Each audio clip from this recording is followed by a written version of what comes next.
Hello everyone, welcome back to my channel. आज के इस वीडियो के अंदर हम बात करेंगे कम्युनिटी इकोलॉजी के बारे में। सबसे पहले देखिए कि कम्युनिटी क्या होता है, हम डिस्कस करेंगे। उसके बाद उनकी कैरेक्टरिस्टिक्स के बारे में डिस्कस करेंगे।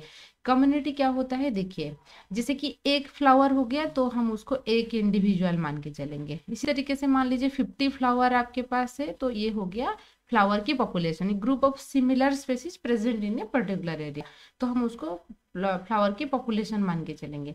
इसी तरीके से मान लीजिए 50 डिफरेंट टाइप की फ्लावर पॉपुलेशन है। ये वही फ्लावर पॉपुलेशन हो गया, ये कोई दूसरे फ्लावर पॉपुलेशन, ये तीसरा फ्लावर की पॉपुलेशन हो गया, ये चौथा फ्लावर की पॉपुलेशन हो गया। यानी कि डिफरेंट डिफरेंट फ्लावर की पॉपुलेशन एक एरिया में रह रही है, हम उसको कम्युनिटी कहेंगे। कम्युनिटी क्या होता है, एन एग्रीगेशन ऑफ पॉपुलेशन, ढेर सारे पॉपुलेशन की एग्रीगेशन को हम कम्युनिटी कहेंगे। ठीक है ना। अच्छा, तो living to a specific area it is called the community. यहाँ पर जितने भी ऑर्गेनिजम्स रहते हैं वो इंटरडिपेंडेंस रहते हैं। जैसे कि देखिए, एक बात करेंगे एक फॉरेस्ट के बारे में। फॉरेस्ट के अंदर आपको टाइगर देखने को मिलेगा, लायन देखने को मिलेगा, डियर, प्लांट्स है ना, माइक्रो ऑर्गेनिजम्स भी आपको देखने को मिलेंगे। तो ये आपस में क्या रहते हैं, इंटरडिपेंडेंट रहते हैं। जैसे टाइगर डियर के ऊपर डिपेंड रहता है, डियर प्लांट के ऊपर डिपेंड रहता है ना, और माइक्रो ऑर्गेनिजम्स के ऊपर ये सारे डिपेंड रहते हैं। हर माइक्रो ऑर्गेनिजम्स से ऑल्टरनेटिवली उनके ऊपर डिपेंड रहते हैं। ये पूरा का पूरा स्ट्रक्चर को हम बोलेंगे बायोटिक कम्युनिटी। ध्यान दीजिए एक बात कि जब भी हम कम्युनिटी की बात कर रही हैं तो भी हम क्या कर रहे हैं, सिर्फ लिविंग ऑर्गेनिजम्स की हम बात कर रही हैं। यहाँ पर कोई भी नॉन लिविंग फैक्टर के हम कंसिडर नहीं कर रहे हैं, तो इसलिए इसको हम बायोटिक कम्युनिटी कहेंगे। तीनों के तीनों रहना जरूरी है, animal, plant and micro organism. आप मान लीजिए माइक्रो ऑर्गेनिजम्स को उसमें इंक्लूड नहीं करोगे तो आप बायोटिक कम्युनिटी नहीं बोल सकते। आप प्लांट कम्युनिटी बोलोगे, आप एनिमल कम्युनिटी बोलोगे, जिसके ऊपर फोकस कर रहे हो वही कम्युनिटी आपको बोलना है। ठीक है। अच्छा, उसके बाद देखिए डेफिनेशंस में यहाँ पर ऑर्गेनिजम्स जो होते हैं ये इंटरडिपेंडेंसी शो करते हैं। जैसे कि आपको पता लग गया कि एनिमल्स जो होते हैं प्लांट्स के ऊपर डिपेंड रहेंगे। प्लांट जो होता है मान लीजिए उनकी रूट के अंदर कोई फंगस है जो कि न्यूट्रिएंट को ऑब्जर्व कर रहे हैं, उसके ऊपर भी डिपेंडेंट है। तो कम्युनिटी का एक स्पेसिफिक एनवायरमेंट रहता है ना। जैसे कि लेक कम्युनिटी हो गया, फॉरेस्ट कम्युनिटी हो गया, डेजर्ट के अंदर कुछ कम्युनिटी पाए जाते हैं, एनवायरमेंटल कंडीशंस रहता है। उसके बाद बात करेंगे दो तरीके के कम्युनिटी आपको देखने को मिलेगा। एक मेजर यानी कि बड़ा सा कम्युनिटी है जहां पर इंटरडिपेंडेंसी मतलब अपने आप वो सेल्फ रेगुलेटरी, सेल्फ सस्टेनेबल होता है, वो कोई दूसरी कम्युनिटी के ऊपर डिपेंड नहीं रहता है, तो हम उसको मेजर कम्युनिटी कहेंगे। माइनर का मतलब है कि जहां पर सेल्फ रेगुलेटरी नहीं होता है, कोई दूसरी कम्युनिटी के ऊपर, अदर कम्युनिटी के ऊपर डिपेंड रहेगा, जैसे बैक्टीरिया की कल्चर प्लेट हो गया ये वाला। ठीक है। अब हम बात करेंगे कैरेक्टरिस्टिक्स ऑफ कम्युनिटी के बारे में। कैरेक्टरिस्टिक्स की मतलब क्या है समझिए। कैरेक्टरिस्टिक्स का मतलब है कि ऐसा फीचर जिसको देखकर आप पता लगा सकते हो कि ये एक कम्युनिटी है, इसको हम बोलते हैं कैरेक्टरिस्टिक। ठीक है। जैसे कि आप दिख कर बता सकते हो कि एक कम्युनिटी है। जैसे एक इंडिविजुअल्स को अब जब आप देखते हो, क्या दिखते हो, उनकी एज क्या है, ये मेल है या फीमेल है। ठीक है ना। अच्छा, तो इस तरीके से हमने बात किए थे। जब पॉपुलेशंस की हमने देखते हैं, पॉपुलेशंस की कैरेक्टरिस्टिक्स क्या होता है, हम देखते हैं कि बर्थ रेट क्या है, डेथ रेट यानी कि मोर्टेलिटी, नार्टेलिटी है ना, सेक्स रेशियो क्या होता है, मेल ज्यादा है या फीमेल ज्यादा है पॉपुलेशंस के अंदर, क्योंकि बहुत ढेर सारे ऑर्गेनिजम्स को हम डील कर रहे हैं ना, तो इसलिए स्पेसीज का। अच्छा, सेक्स रेशियो देखते हैं, ये कौन सी एज ग्रुप के अंदर आ रही है, रिप्रोडक्टिव या प्री रिप्रोडक्टिव या पोस्ट रिप्रोडक्टिव ग्रुप में आ रहा है, ये चीजें हम देखते हैं। इसी तरीके से एक कम्युनिटी को जब आप दिखोगे, दिख कर जो एनालिसिस कर सकते हो, ये होता है ढेर सारे क्या रह रही हैं, डिफरेंट डिफरेंट स्पेसीज रह रही हैं, आप ऐसे मान सकते हो, या डिफरेंट पॉपुलेशंस रह रही हैं। तो यहाँ पे आप क्या फोकस करोगे, यहाँ पर आप देखोगे कि कौन सी स्पेसीज मोस्ट अबाउंडेंट है ना, ज्यादा कौन सी स्पेसीज आपको देखने को मिल रहा है, और उनकी रिचनेस कितना है ना, उनकी रिचनेस कितना है, वो कैसे अरेंज होकर रहता है, सारी चीजें के बारे में हम बात करेंगे। तो आइए देखेंगे उनके कैरेक्टरिस्टिक्स के बारे में। तो structure of a community can be studied by determining the density, populations की डेंसिटी कौन सी, किसकी नंबर ज्यादा है, फ्रीक्वेंसी है ना, है ना, अबाउंडेंस ऑफ ए स्पेसीज। उसके बाद ये होता है कम्युनिटी की स्ट्रक्चर। कोई भी मतलब कि एक कम्युनिटी के अंदर डिफरेंट डिफरेंट पॉपुलेशंस रह रही हैं, कौन सी पॉपुलेशन की डेंसिटी ज्यादा है ना, कौन सी पॉपुलेशंस की फ्रीक्वेंसी ज़्यादा है, और ये सारे बातें हम देखेंगे। पहले बात कीजिए, उसके बाद डोमिनेंस। डोमिनेंस क्या होता है, देखिए जैसे कि आपने कभी कभी मार्क किए होंगे, जैसे हम बात करते हैं कि साल ट्री एक ऐसा फॉरेस्ट होता है, फॉरेस्ट के नाम कोई एक प्लांट के नाम के अकॉर्डिंग हम दे देते हैं, हम पाइनस फॉरेस्ट बोलते हैं। ऐसा इसको उनकी मतलब क्या है, सिर्फ पाइनस ट्री आपको दिखने को मिल रहा है, नहीं, उसका मतलब ये है कि पाइनस ट्री सबसे ज्यादा मिल रहा है, ठीक है। अच्छा, जैसे हम साल ट्री की जो फॉरेस्ट होता है ऐसे बोलते हैं।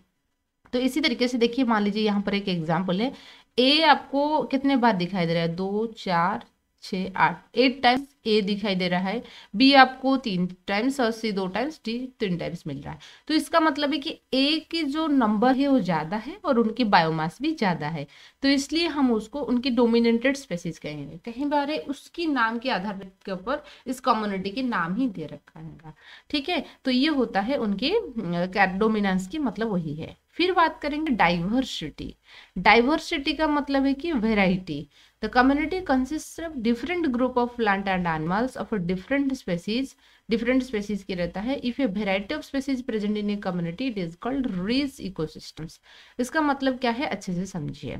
मान लीजिए, है ना, मान लीजिए एक फॉरेस्ट है ना, यहाँ पर आपको 50 स्पेसीज, ये भी 2 किलोमीटर की एक फॉरेस्ट है, ये भी 2 किलोमीटर की एक फॉरेस्ट है। यदि एरिया बराबर है तो यहाँ पर आपने डाइवर्सिटी में देखोगे, यहाँ पर मान लीजिए 50 स्पेसीज रह रही हैं, यहाँ पर मान लीजिए 30 स्पेसीज रह रही हैं, ठीक है। एरिया दोनों 2 किलोमीटर है। तो यहाँ पर आप देखोगे कि ये मान लीजिए फॉरेस्ट ए है, ये फॉरेस्ट बी है, तो आप फॉरेस्ट ए मोर डाइवर्स मान के चलोगे। जहां पर मतलब कि एरिया की बात हो रहा है तो आप वहां पर स्पेसीज देखोगे, नंबर ऑफ स्पेसीज कितना है, तो ए मोर डाइवर्स होता है एज कंपेयर टू बी, ठीक है। अच्छा, मान लीजिए यहाँ पर दोनों ये बराबर है ना, यहाँ पर दोनों 50-50 हो गया है ना। ऐसा फॉरेस्ट कम्युनिटी, ये भी 2 किलोमीटर की है, ये भी 2 किलोमीटर की है, तो यहाँ पर दोनों एरिया बराबर है तो और नंबर भी बराबर है। उस केस में आप देखोगे क्या, यहाँ पर ये 50 जो होता है, यहाँ से टाइगर मान लीजिए 20 है, डियर 30 है, 2 स्पेसीज रह रही हैं। यहाँ पर मान लीजिए टाइगर 10 है ना, डियर आपका 20 है, रैबिट आपका 10 है, तो और आपकी मान लीजिए गोट आपका 10 है। तो यहाँ पर आपने किसको कंसिडर करोगे, वेराइटी। वहां पर 1 2 3 4 वेराइटी आपको मिल रहा है, लेकिन यहाँ पर 2 वेराइटी यानी कि 2 डिफरेंट टाइप की मिल रहा है। तो इस केस में जब भी एरिया समान इक्वल रहेगा और नंबर ऑफ स्पेसीज भी आपको कुल मिला के, यहाँ पर देखिए 30 + 20 50 हो गया, यहाँ पर भी आप कैलकुलेट कीजिए 50 हो गया, नंबर भी बराबर है, उस केस में आप वेराइटी को फोकस करोगे। तो आप देखोगे कि स्पेसीज जो रिचनेस हम बोल रहे हैं, तो इस किस बेसिस पे हमको आधार मतलब कि करना है। यदि दोनों चीज इक्वल है तो आप वेराइटी फोकस करोगे, यहाँ पर वेराइटी ज्यादा है तो ये मोर रिच डाइवर्सिफाइड क्या बोलेंगे, डाइवर्सिफाइड कम्युनिटी बोलेंगे, ठीक है। डाइवर्सिटी का मतलब समझ में आया ना, जितने वेराइटी की आपको पॉपुलेशन देखने को मिलेगा हम उसको डाइवर्सिफाइड कहेंगे। और एक होता है पीरियोडिसिटी। पीरियोडिसिटी क्या होता है, जैसे कि कम्युनिटी के अंदर डिफरेंट टाइप की पॉपुलेशंस रह रही हैं, एंड हर एक पॉपुलेशंस क्या होते हैं, उनकी जो ग्रूमिंग करने की जो टाइम होता है वो डिफरेंट होता है, सीजन के अकॉर्डिंग वैरी करेगा। जैसे कि कुछ प्लांट होते हैं जो ब्लूम करेंगे या फ्लावरिंग देंगे कब, समर सीजन में, कुछ होते हैं विंटर सीजन में देते हैं, तो वो समर सीजन में डोमिनेटेड रहेंगे, विंटर में क्या हो जाएंगे, तो रिसेसिव लाइफस्टाइल शो करेंगे। तो इसलिए पीरियोडिसिटी का मतलब है कि जो ये बताता है कि हर कोई कम्युनिटी जो होता है वो चेंजेस होता रहता है, ऐसा नहीं कि कोई स्टैटिक रहेगा, ठीक है। तो इसका मतलब वही है, different species grow and bloom different season of the year, so community different species get dominant different time of the year, ठीक है। अच्छा, जो 5th कैरेक्टरिस्टिक्स आता है वो होता है स्ट्रैटिफिकेशन, जो कि सबसे इंपॉर्टेंट कैरेक्टरिस्टिक्स में एक होता है स्ट्रैटिफिकेशन। स्ट्रैटिफिकेशन का सिंपल सा मतलब होता है कि लेयरिंग, है ना। अच्छा, स्ट्रैटिफिकेशन, कभी कभी ऐसे क्वेश्चन आता है कि स्ट्रैटिफिकेशन क्यों किया जाता है, ये किसकी कैरेक्टरिस्टिक्स है, ये कम्युनिटी की कैरेक्टरिस्टिक्स है। स्ट्रैटिफिकेशन आपको कभी पॉपुलेशंस में दिखने को नहीं मिलेगा। पहले समझ लीजिए कि स्ट्रैटिफिकेशन है क्या। मान लीजिए एक घर है ना, ये ग्राउंड फ्लोर हो गया, ठीक है ना, ग्राउंड फ्लोर हो गया, ये फर्स्ट फ्लोर हो गया और ये सेकेंड फ्लोर हो गया। तो ग्राउंड फ्लोर तो था, फिर फर्स्ट फ्लोर करने की क्या ज़रूरत है ना। यदि फर्स्ट फ्लोर भी है, सेकंड फ्लोर करने की क्या ज़रूरत है। मान लीजिए यहाँ पर जो इस घर के जितने मेंबर है यहाँ पर नहीं रह सकते। मान लीजिए चार एक मतलब कि बेटा है, मतलब कि पापा है, उनका 4 बेटा है। तो पापा पहला बेटा यहाँ पर रह गए, ये दूसरा तीसरा बेटा रह गया, ये चौथा बेटा, समझ रहे हो ना। ये उनकी फादर फर्स्ट सन, सेकेंड थर्ड सन, यहाँ पर फोर्थ सन, ठीक है। अच्छा, तो यहाँ पर क्या हुआ, डिफरेंट मतलब कि पर्सन्स डिफरेंट डिफरेंट एरिया में रहने के लिए ऐसे किया गया। अवेलेबिलिटी जो प्लेस है, प्लेस की अवेलेबिलिटी के लिए उन्होंने ऐसे किया है। इसी तरीके से यहाँ पर मान लीजिए एक है ना, एक फॉरेस्ट को यदि आपने फोकस करोगे कुछ इस तरीके से रहेगा। एक फॉरेस्ट के अंदर जो ग्रासेस हैं, है ना, ग्रासेस घास जो उठते हैं तो यहाँ पर रह जाएंगे, है ना। और जो झाड़ियां होते हैं जो बूसी टाइप की होता है यहाँ पर रह जाएंगे। मिडिल हाइट के प्लांट यहाँ पर रह जाएंगे और सबसे लंबे हाइट के प्लांट ऊपर आ जाएंगे।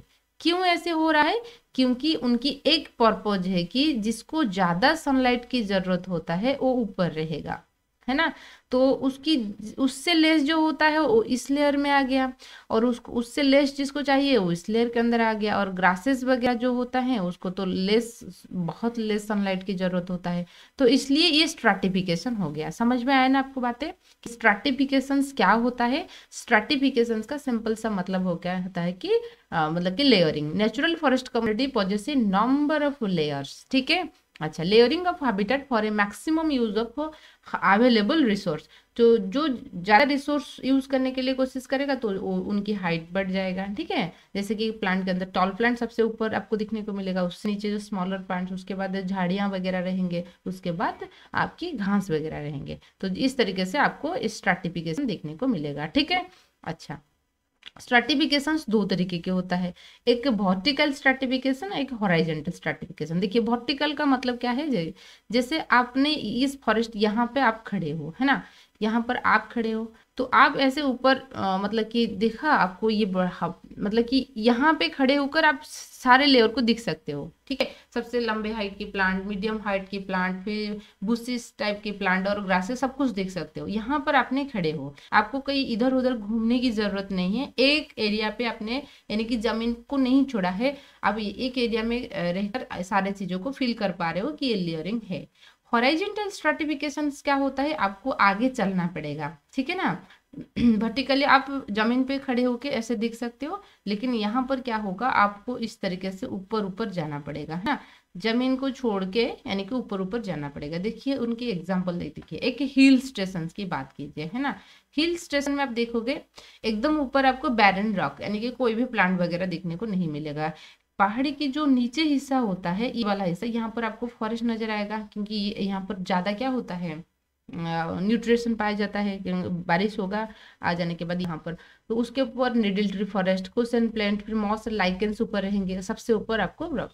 तो यहाँ पर जो डिफरेंट लेयरिंग है, आप यहाँ पे जब खड़े थे ये चीज नजर आ रहा था, फिर यहाँ पर एक खड़े हुए ये नजर आया, इधर देखा मॉसेस, यहाँ पर आपको बैरन। ऐसा नहीं कि आप नीचे आपको सब कुछ देखने को मिल जाएगा, ऐसा नहीं होता है। नीचे जब आप खड़े रहोगे आपको बस डेसिडियस और निडल ट्री मैक्सिमम इतना चीज दिखाई देगा, उसके ऊपर क्या है आपको नजर नहीं आएगा। तो ये होता है हॉरिजॉन्टल स्ट्रैटिफिकेशन। डिफरेंस ये है कि जब no need to leave the surface, vertical stratification के अंदर आप एक जगह देखकर सब कुछ पता लगा सकते हो, सरफेस को छोड़ने की जरूरत नहीं है, लेकिन हॉरिजॉन्टल में सरफेस को छोड़ने की जरूरत है। ये था डिफरेंट कैरेक्टरिस्टिक्स। उसके बाद हम बात करेंगे किसके बारे में, आपके ecotone and edge effect. Ecotone क्या होता है, देखिए मान लीजिए ये एक कम्युनिटी मतलब हो गया, है ना, ये मतलब एक कम्युनिटी, इसमें आपको दो पॉपुलेशंस ऐसे दिखाई दे रहा है ना।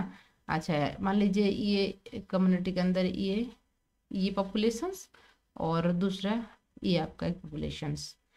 वो लोग क्या करेंगे, एक पर्टिकुलर एरिया को कॉमनली इसको शेयर करते हैं। इस पर्टिकुलर एरिया में आपको ए की स्पेसीज भी दिखने को मिलेगा, बी की स्पेसीज भी दिखने को मिलेगा, इसको हम बोलते हैं इकोटोन। समझ में आया ना, यानी कि ओवरलैपिंग एरिया भी आप ऐसे सोच सकते हो।